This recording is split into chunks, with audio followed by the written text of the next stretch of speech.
हैं आप सभी का स्वागत है अपने यूट्यूब चैनल नेचर कैनवास में। दोस्तों, अब चूँकि वेदर चेंज हुआ है, सीज़न भी चेंज हुआ है, तो सीज़न के अकॉर्डिंगली वीडियो लाना बहुत ज़रूरी है। आज मैं आपके साथ एक टॉपिक जो कि विंटर स्टार्ट होते ही सबके लिए बहुत ज़रूरी होता है, उसके ऊपर एक वीडियो लेकर आई हूँ। वो टॉपिक है कि देखिए, अब विंटर स्टार्ट हो चुके हैं और सभी चाहते हैं कि वो अपने गार्डन में नए नए फ्लावर्स वाले प्लांट लगाएं, क्योंकि विंटर के फ्लावरिंग प्लांट बहुत सुंदर होते हैं। सभी को जल्दी रहती है कि जैसे नर्सरी पे आए, बस स्टॉक ख़त्म ना हो जाए, तुरंत हम सारे प्लांट ले आएँ और अपने ही गार्डन में लगा लें। और जो फ्लावरिंग प्लांट है ना हमारे पास हो ना, जो कलर शेड, वो किसी और के पास ना हो, बस हम ही उन्हें देख के खुश होते रहें। हम सब यही चाहते हैं। देखो, जो भी गार्डन लवर होता है ना, उसकी यही इच्छा होती है कि सुंदर सुंदर सबसे अच्छा कलर शेड, और ये जो आया ना नर्सरी पे, सबसे पहले हम ले आए, जाओ भाग के।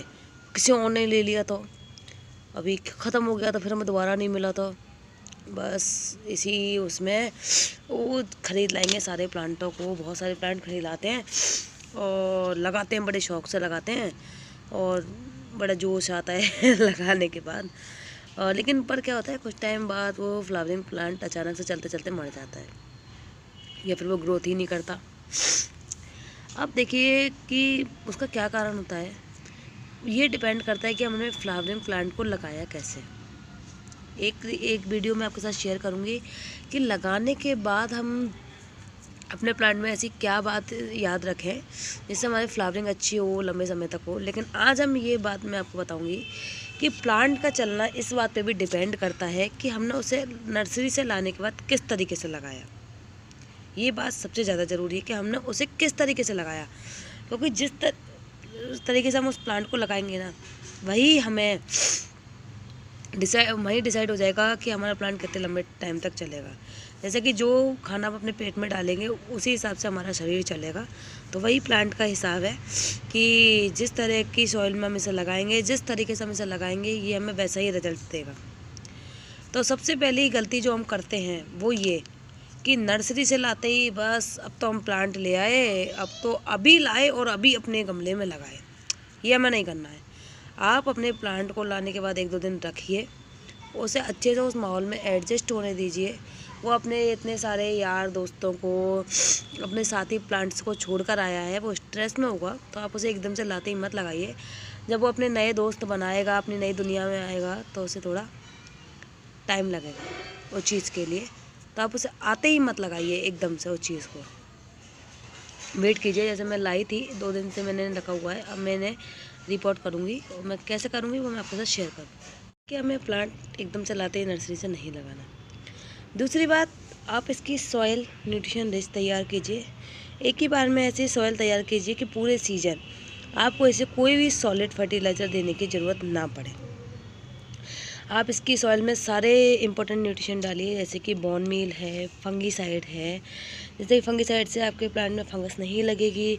Bone meal slow release fertiliser है, इसके ऊपर मेरा वीडियो बना हुआ है, बहुत यूज़फुल होता है, बहुत अच्छा होता है। तो आप उसे ज़रूर डालिएगा, जिससे क्या है, आपको प्लांट में बहुत अच्छी फ्लावरिंग आएगी। लास्ट के मंथ होते हैं ना, जिनमें प्लांट के जाने का टाइम आ जाता है, उससे उस प्लांट में बहुत अच्छी फ्लावरिंग आती है। बोन मील बहुत यूज़फुल चीज़ है, किसी भी शॉप पे आपको मिल जाएगा, नर्सरी वाली पे आराम से, वो आप ज़रूर डालिएगा। अब इसमें अच्छी सी सड़ी हुई गोबर की खाद या कंपोस्ट या वर्मी कंपोस्ट मिलाइए, लेकिन सॉइल ऐसी तैयार कीजिएगा जिसमें वाटर रिटेन ना रहे। ये मतलब वो वाटर होल्ड करके ना रखे, पानी डालो आप तुरंत निकल जाए। तो क्योंकि इसमें अगर ज़्यादा वाटरिंग बनी रहेगी या नमी बनी रहेगी तो प्लांट की जड़ें बहुत जल्दी गल जाती हैं, सड़ जाती हैं। तो आपको ऐसी सॉइल तैयार नहीं करनी है जिसमें वाटर होल्ड रहता हो। आप पानी डालो, कुछ टाइम की नमी रहे, ज़्यादा टाइम की नमी नहीं, ऐसी आपको सॉइल तैयार करनी है। सॉइल के ऊपर मेरा वीडियो बना हुआ है, आप वो भी देख सकते हैं। मैं उसका आई बटन में आपको लिंक दे दूँगी कि विंटर की सॉइल कैसे हमें तैयार करनी चाहिए जिससे हमारे प्लांट बहुत हेल्दी रहें, लंबे टाइम तक चलें। अब बात करते हैं कि अब हमें सबसे इम्पोर्टेंट जो हमारा ध्यान होना चाहिए कि नर्सरी से लाके प्लांट को हम विंटर्स के प्लांट को, स्पेशली विंटर के प्लांट को हम कैसे लगाएं कि हमारे प्लांट की जड़ें ख़राब ना हो। देखिए, समर के जो प्लांट लाते हैं हम और जो विंटर के प्लांट लाते हैं, उनमें बहुत अंतर होता है लगाने का। तो आप उस चीज़ को ध्यान से देखिएगा और ज़रूर उस टिप्स को फॉलो कीजिएगा, जिससे आपके प्लांट ख़राब नहीं होंगे और वो लंबे टाइम तक आपके साथ बने रहेंगे। ये बहुत ध्यान देने वाला टिप्स है। ये देखिए, मैंने अपनी सॉइल को बहुत अच्छे से तैयार कर लिया है, इसे अच्छे से सुखा लिया है धूप में, जिससे इसमें कोई भी इन्फेक्शन हो तो वो निकल जाए। मैंने नई सॉइल तैयार की है पूरी। इसमें मैंने कोकोपीट लिया है, वर्मी कंपोस्ट लिया है और बोन मील लिया है। और ये देखिए, अब मैं इसमें ये फंगीसाइड पाउडर, ये मेरा साफ का फंगीसाइड पाउडर है ये, तो इसमें मैं थोड़ा सा सॉइल में डालूंगी, बस थोड़ा सा ही डालना है। ये नहीं कि फंगस नहीं लगे तो बहुत सारा डाल दिया, ये पेड़ भरने के लिए नहीं करना है, सिर्फ फंगस से बचाने के लिए प्लांट को करना है। बस इतना सा डाल दिया सॉइल में। और ये है मेरे पास एप्सम सॉल्ट। एप्सम सॉल्ट देखिए बहुत यूज़फुल चीज़ है। जब भी हम नर्सरी से लाकर किसी भी प्लांट को लगाते हैं तो हमें थोड़ा सा एप्सम सॉल्ट वहाँ सॉइल में ज़रूर डालना चाहिए। जिससे क्या है कि जब हम प्लांट को लगाते हैं तो हमारा प्लांट स्ट्रेस में नहीं आता, वो जल्दी रीग्रोथ पे आ जाता है, न्यू ग्रोथ पे आ जाता है। और जैसे कि और प्लांट लंबे टाइम तक स्ट्रेस में बने रहते हैं ना, तो उससे क्या है हमारा प्लांट वो स्ट्रेस में नहीं आता, बहुत जल्दी ही ग्रोथ कर लेता है। तो ये तो हो गया हमारी सॉइल तैयार। अब देखिए हमें क्या करना है कि जैसे कि मेरा ये पॉट बहुत बड़ा है, मैं इसमें 2 प्लांट लगाऊंगी। अगर आपका पॉट छोटा है तो आप 1 लगाइए, वरना अगर आपके पॉट बड़े बड़े हैं तो आप उसमें 2-2 प्लांट भी लगा सकते हैं। जैसे 2-2 कलर के जब फ्लावर खिलेंगे तो बहुत अच्छा लुक देंगे। तो मैं तो हमेशा 2-2 प्लांट एक साथ लगाती हूँ। ये देखिए, अब हम इसकी पॉलीथीन को ये इस तरीके से कट कर रहे हैं।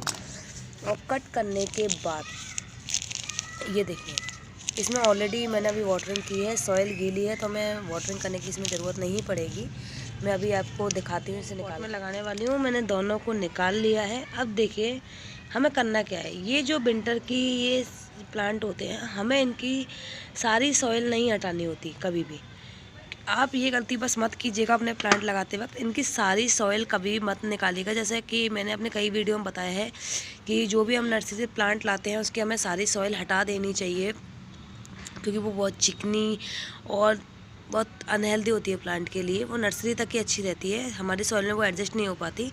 लेकिन विंटर के फ्लावरिंग प्लांट के साथ हमें कभी भी ये गलती नहीं करनी है, क्योंकि जैसे ही हम इसकी सारी सॉइल हटाएंगे ये बहुत ज़्यादा स्ट्रेस में आ जाएगा। और डेलिकेट प्लांट होते हैं तो ये मर जाएंगे। समटाइम सर्वाइव भी कर जाते हैं, लेकिन बहुत कम ऐसे चांस होते हैं। तो आप इसकी सारी सॉइल हटाने की गलती कभी भी मत कीजिएगा। देखिए कुछ सॉइल आप हटा सकते हैं, जैसे कि देखिए ये मैं जितनी सॉइल इजीली खुद से हट जाएगी। मैं प्लांट को स्ट्रेस नहीं दूंगी, बिल्कुल भी मैं बिल्कुल भी स्ट्रेस नहीं दूंगी अपने प्लांट को। जितनी सॉइल आसानी से हट जाएगी। मैं इसकी रूट्स को प्रेशर नहीं देना है बिल्कुल भी, हमें सिर्फ बहुत डेलिकेट तरीके से इसकी सॉइल को थोड़ा सा अलग करना है। और ये सॉइल कुछ ये देखिए मैंने सॉइल में डाली हुई है, इसी के ऊपर मैं इस प्लांट को रखूँगी। क्योंकि ये जो हमारे विंटर के प्लांट आते हैं ये हमारे जो हिल स्टेशन साइड्स हैं वहाँ से आते हैं, और वहाँ की सॉइल बिल्कुल अलग होती है, बहुत डिफरेंट होती है, वो हमारी सॉइल से मैच नहीं हो पाती। तो ये प्लांट क्या है हमारी सॉइल में एकदम से एडजस्ट नहीं हो पाते और ये स्ट्रेस में आकर मर जाते हैं। तो इनके साथ इनकी सॉइल का रहना बेहद ज़रूरी है। देखिए ऐसे ही मैं अभी इस बार ये देखिए मैं इसका भी यही करूँगी। ये बस जितनी इजीली हट जाएगी, मैं इसे प्रेशर नहीं दूंगी बिल्कुल भी, जितनी इजीली हट जाएगी बस मैं वही सॉइल हटाऊंगी। और इस प्लांट को भी मैं इस तरीके से इसमें ये लगा दूंगी। बहुत बड़ा पॉट है, आराम से चल जाएंगे 2 प्लांट इसमें, कोई बहुत बड़ी बात नहीं है। बस ये ध्यान रखिएगा दोनों प्लांट को आप सेंटर में लगाने की गलती ना करिएगा, क्योंकि दोनों प्लांट अलग अलग नेचर के हैं। अगर आपके सेम नेचर के प्लांट हैं तो भी आप इसमें लगा सकते हैं सेंटर में, लेकिन अगर आपके 2 अलग अलग नेचर के प्लांट आप लगा रहे हैं तो आपको उसमें क्या करना है, नेचर से मेरा मतलब है कि 2 अलग अलग प्लांट लगा रहे हैं, नेचर उनका सेम होना चाहिए। कि जैसे उनकी फूड रिक्वायरमेंट एक हो, वाटरिंग रिक्वायरमेंट एक हो, वो 2 प्लांट आप एक साथ लगा सकते हैं। जैसे इस प्लांट को जितनी पानी की ज़रूरत होगी इतना ही इसकी ज़रूरत होनी चाहिए, खाने की ज़रूरत भी उसको उतनी होनी चाहिए। लेकिन वो जैसे कि अब मेरे दोनों प्लांट अलग अलग हैं तो मैं उन्हें सेंटर में नहीं लगाऊंगी, एक प्लांट को यहाँ लगाऊंगी, एक को यहाँ लगाऊंगी, जिससे कि इनकी रूट आपस में क्लैश नहीं हो, इनको ग्रोथ करने का बहुत अच्छा अलग से वो मिल सके एटमॉस्फेयर। क्योंकि दोनों ही प्लांट अलग अलग हैं, चाहे इनकी फूड रिक्वायरमेंट सेम है लेकिन प्लांट अलग अलग है। तो मैं इनको ऐसे अलग अलग यहाँ मेंटेन करना पड़ेगा। अगर यही जैसे कि मेरा ये पेनजी का प्लांट है, दूसरा भी पेनजी का होता तो हम उन्हें सेंटर में लगा सकते थे, लेकिन ये दोनों ही प्लांट बिल्कुल डिफरेंट हैं। तो इसके लिए आपको एक कॉर्नर पे आप इस प्लांट को लगाइए, एक पे से लगाइए, जिससे अच्छी इंडिविजुअल ग्रोथ होगी और दोनों ही हेल्दी ग्रोथ करेंगे, आपका प्लांट अच्छे से ग्रोथ कर पाएगा। उसके बाद आपको क्या करना है, सूखी मिट्टी, इसकी सॉइल में ऑलरेडी बहुत मॉइस्चर है, मैं इसको वाटरिंग नहीं करूँगी क्योंकि इसकी रूट्स को बस इतने ही पानी की ज़रूरत है। तो मैं बस अब इसमें सॉइल से कवर कर दूँगी अच्छे से इन्हें। ये देखिए, इस सॉइल से मेरी ये तैयार है, टूप में लगी हुई अच्छी सॉइल तैयार कर रखी है मैंने अपने प्लांट के लिए। मैं इसे इस तरीके से कवर कर दूंगी। अब देखिए, मुझे अब इसे कोई भी फर्टिलाइज़र देने की बिल्कुल भी ज़रूरत नहीं है, क्योंकि मैं सारा इम्पोर्टेंट फर्टिलाइज़र इसमें दे चुकी हूँ जो इस प्लांट की ग्रोथ के लिए ज़रूरी है। और अभी ये प्लांट बहुत छोटे हैं। दीपावली के बाद मैं इसमें लिक्विड फर्टिलाइज़र देना स्टार्ट करूँगी। सॉलिड फर्टिलाइज़र मैं अब इस सीज़न में इस प्लांट को नहीं दूंगी, क्योंकि मैंने अपनी सॉइल को उसी के अकॉर्डिंग तैयार किया है।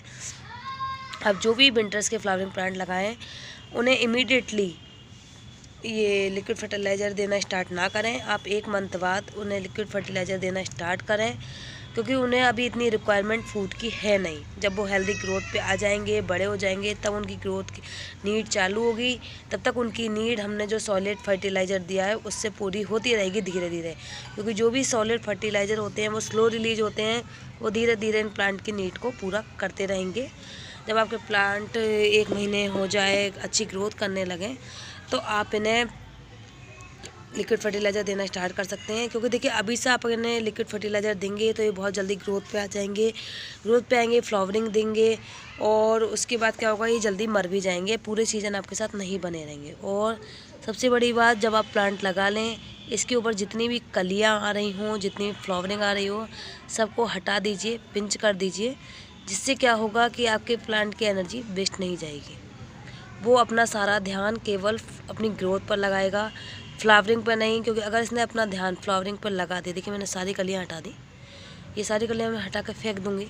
तो अगर इसने अपना सारा ध्यान फ्लावरिंग की ग्रोथ पर लगा दिया तो ये दिक्कत वाली बात हो जाएगी, ये ग्रोथ नहीं कर पाएगा अच्छे से। ये देखिए, मैं इस फ्लावर को भी हटा रही हूँ, बिल्कुल परमानेंट हटा दूँगी, जैसे इसकी हेल्दी ग्रोथ हो। तो ये टिप्स आप ध्यान रखिए जब भी आप किसी भी प्लांट को, विंटर के फ्लावरिंग प्लांट को या सीजनेबल कोई भी प्लांट लेकर आए, चाहे विंटर हो चाहे समर हो, तो आपको ये बातें ध्यान में रखने की ज़रूरी है।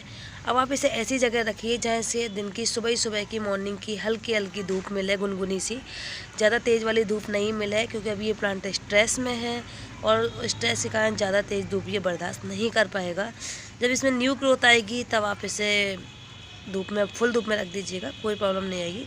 लेकिन अभी आप ऐसी जगह रखिए जहाँ दिन की कुछ गुनगुनी धूप इसे मिलती रहे, और वाटरिंग भी अभी इसमें ज़्यादा आपको करने की ज़रूरत नहीं है।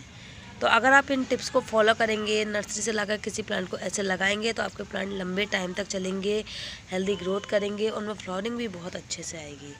तो अगर आपको हमारा वीडियो पसंद आया हो तो हमारे चैनल के साथ जुड़े रहिएगा। हमारे चैनल को ज़्यादा से ज़्यादा सब्सक्राइब कीजिए, वीडियो को ज़्यादा से ज़्यादा लाइक एंड शेयर कीजिए। बिल्कुल फ्री है, इसका कोई पैसा नहीं मिलता, लेकिन हमें मोटिवेशन मिलता है कि आपको हमारे वीडियोस पसंद आ रहे हैं। तो और अगर अपना कोई सजेशन आप हमें देना चाहते हैं तो कमेंट बॉक्स में दे सकते हैं, हम अपने चैनल पर उसे सुधार करने की कोशिश करेंगे। तो जुड़े रहिएगा नेचर कैनवास के साथ दोस्तों, मिलेंगे फिर एक नई वीडियो के साथ। गुड बाय दोस्तों।